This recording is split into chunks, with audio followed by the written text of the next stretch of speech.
In the early morning of August 6, 1945, Hiroshima was a city alive with hope. Streets bustled with children walking to school and shopkeepers opening their doors. Mothers prepared breakfast as the sun rose quietly over tiled rooftops. The city's rivers reflected soft light, and trams rattled through markets filled with fresh fish and flowers. For many in Hiroshima, the war felt far away, though air raid sirens sometimes broke the peace. There were rumors, but people tried to live as normally as they could. School children practiced safety drills, and families made plans for after the war. The city's parks and shrines still welcomed visitors. Life, though uncertain, moved forward. No one could imagine that Hiroshima would soon become a symbol for destruction and sorrow. The peace of the morning was deep, but fragile. In just a few hours, history would change forever. Unseen, unstoppable, and unimaginable. On that warm summer day, Hiroshima was simply a city of people. They were teachers, fishermen, grandparents, and friends. Their stories, their dreams, and their lives would soon become part of a moment that changed the world. By 1945, the world had endured 6 years of brutal war. The Pacific War between Japan and the Allies was relentless. Soldiers fought far from home, and civilians suffered bombings, hunger, and fear. In places like Iwo Jima and Okinawa, fighting was fierce and deadly. Many never returned. Japanese cities were bombed, families hid in shelters, and food was scarce. Families were torn apart. The world was tired, hearts heavy, and the cost grew each day. The Pacific War was not just about armies, it was about families longing for peace. While the world fought, a secret project grew in the United States. Scientists from many countries came together in Los Alamos, working day and night on a new kind of weapon, the atomic bomb. Some hoped it would end the war. Others feared what it might do to humanity. The Manhattan Project brought together brilliant minds like Oppenheimer and Fermi. On July 16, 1945, the first atomic bomb was tested. The explosion was brighter than 1,000 suns. Its power could end wars or end worlds. The decision to use it would haunt those involved forever.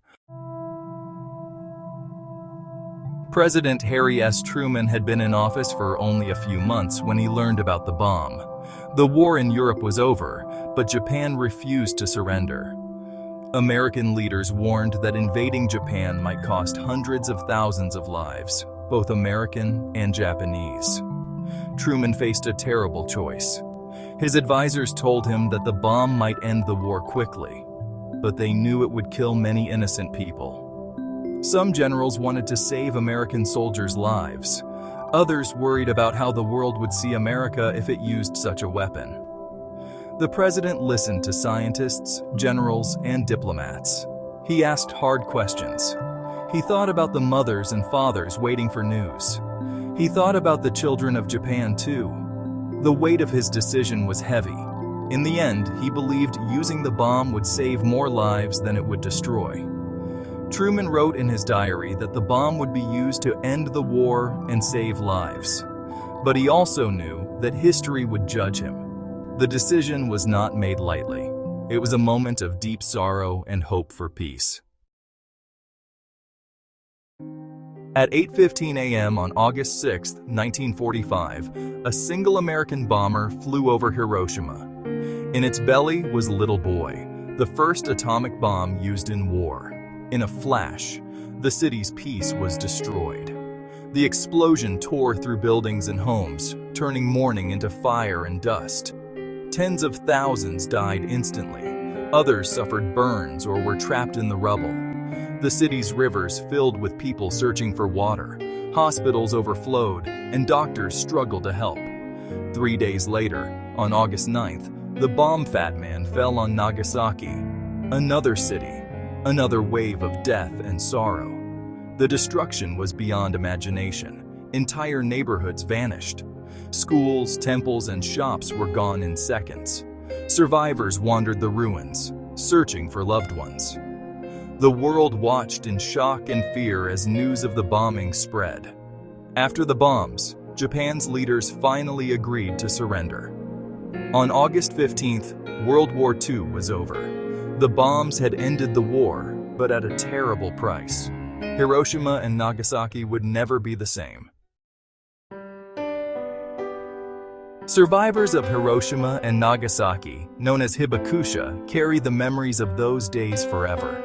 Some lost their families, and others bore scars on their bodies and hearts. Many just could not find words to describe what they had seen. One survivor, a young girl named Sadako Sasaki, folded paper cranes in the hospital, hoping for peace. American soldiers, too, lived with the memories. Some felt relief that the war was finally over, while others wondered if the bombs had been necessary. Many had lost friends in battle and hoped no one would ever see such destruction again. The voices from both sides remind us that war is not just about leaders and nations, it is about people. Each story is a piece of the truth. Some survivors became peace activists, sharing their pain so that the world would never forget. These memories are a warning and a hope. They ask us to listen, to care, and to remember what happened in 1945. The atomic bomb left deep scars on Hiroshima and Nagasaki. For years, people suffered from burns, sickness, and radiation. Many children lost parents, and some survivors faced discrimination and loneliness. Even today, shadows of the bomb remain in the stories of families and in the city's rebuilt streets. Scientists began to study the effects of radiation, and they learned how it could cause cancer and other diseases. Many asked if such a weapon should ever be used again. The world was shocked by the power of the bomb and began to question the future of war. Historians, philosophers, and leaders debated the ethics of Truman's decision.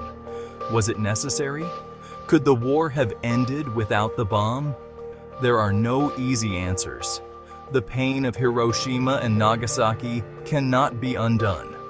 The events of 1945 taught the world about the cost of war and the dangers of new technology. The questions raised still echo today, reminding us that every choice in war carries a heavy price. After the war, the world struggled to make sense of what had happened. In Japan, people mourned and rebuilt. Survivors shared their stories, hoping for understanding. In America, the bomb was seen by some as a necessary evil and by others as a tragedy. Nations around the world began to talk about peace and disarmament. The horror of Hiroshima and Nagasaki led to new efforts to control nuclear weapons. Organizations like the United Nations worked to prevent future wars. Art, films, and books tried to capture the pain and the lessons of 1945. Healing has taken time. Memorials in Hiroshima and Nagasaki honor the dead and remind the living. Each year, people gather to fold paper cranes and pray for peace. Survivors meet with children and teach them about the past, hoping that their pain will lead to a safer future. The memory of the bombings is a call to all people. Never forget and never let such destruction happen again. The decision to use the atomic bomb changed warfare forever. It showed the world the power to destroy cities in an instant. It also showed the deep responsibility that comes with such power. The stories of Hiroshima and Nagasaki remind us that war always hurts the innocent. From this moment in history, we learn the importance of peace, compassion, and careful choices. Leaders today must remember the faces of the children in Hiroshima and Nagasaki. They must remember what happens when hope is lost and hatred grows too strong. We must ask ourselves, how will we use our knowledge and our strength? Will we work for peace or let fear guide us? The lesson of 1945 is simple but powerful. We are all responsible for the future. By honoring the memory of those who suffered, we can choose a better path. We can build a world where hope, not fear, shapes our decisions. And we can promise, together, that Hiroshima and Nagasaki will never happen again.